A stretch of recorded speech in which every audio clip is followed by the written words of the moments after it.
In this section, we're going to be talking about some more vectorization applications.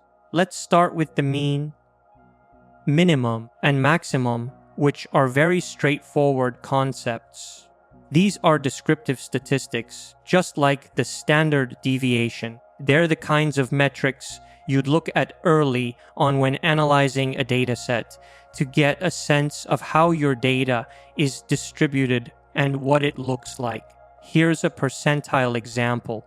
I'm taking the median, which is 50, and you can see that it represents the middle value. If there were an even number of values, the median would be the average of the two middle ones. But in this case, since we have 5 data points, it's clear-cut. If there were 6, it would take the average of the third and fourth values. We could also look at the 10th percentile, the 75th percentile, and so on.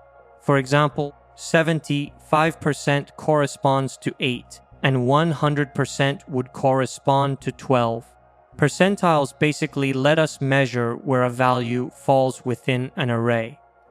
Next, we have the sum function. It's important to note that we can sum along either columns or rows, and this comes up often when working with arrays. It's worth memorizing how this works. For example, summing along columns means adding values in each column. 2 plus 5 equals 7, 3 plus 6 equals 9, and so on. Summing along rows means adding values across each row, such as 1 plus 2 plus 3 equals 6, and 4 plus 5 plus 6 equals 15. We can also compute a cumulative sum, which adds values progressively. The last row in the cumulative sum is the accumulation of all rows before it.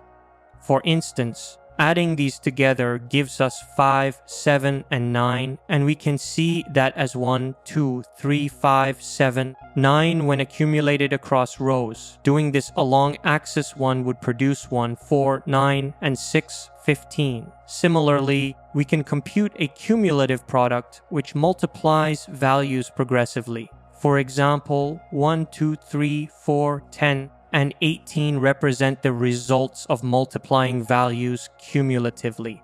Now let's move on to Argmax and Argmin. As you might remember from argsort earlier, these functions work with indices. The indices start at 0, 1, 2, and so on. If we find the maximum indices along each row, we'll get 1 and 0, since 50 is the maximum compared to 10 or 30. And 60 is greater than 20 or 40. For the minimum indices along each column, we can see that 10 corresponds to index 0, 20 corresponds to index 1, and 30 corresponds to index 0 again. Here's another example of finding the Argmin along axis 0. We see that 1 is the smallest among 3, 1, 5, 2, and 4 is the smallest among 7, 9, and 4. So the function returns the indices of those smallest values. Now let's look at NumPy's where function, which returns all non-zero elements. In this case, we find values at indices 2, 3, 4, and 6 corresponding to non-zero entries. Next, we move on to digitize. This function is used to bin continuous variables into discrete categories. For instance, consider age groups. You could take ages 14 to 17 or 18 and classify them as teenagers. Ages 18 to 20, 5 could be labeled as young adults, 20, 5 to 30, 5 as adults, and so on. This process converts continuous data into categories, making it easier to analyze. Here's an example. Suppose we have a range of continuous values. We can assign them to bins labeled 0, 1, 2, 3, and 4.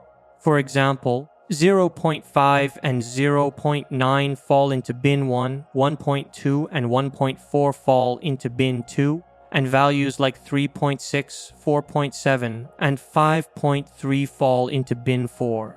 Next is the squeeze function. In this case, we have multiple rows, perhaps 12 in total. The squeeze function removes single dimensional entries, essentially reducing the array from multiple rows to one row while keeping all the columns. The original array might have 12 rows, and after applying squeeze, we get a one-dimensional array with 12 elements. I've been referring to rows and columns, which is accurate for matrices, but here we're really talking about one-dimensional arrays. Finally, let's look at counting non-zero values.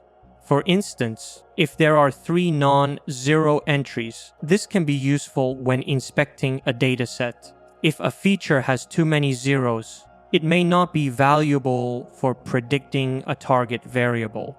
It's often good to check for this before modeling. That wraps up this section. In the next session, we'll begin talking about inferential statistics and how they apply to analyzing and interpreting data.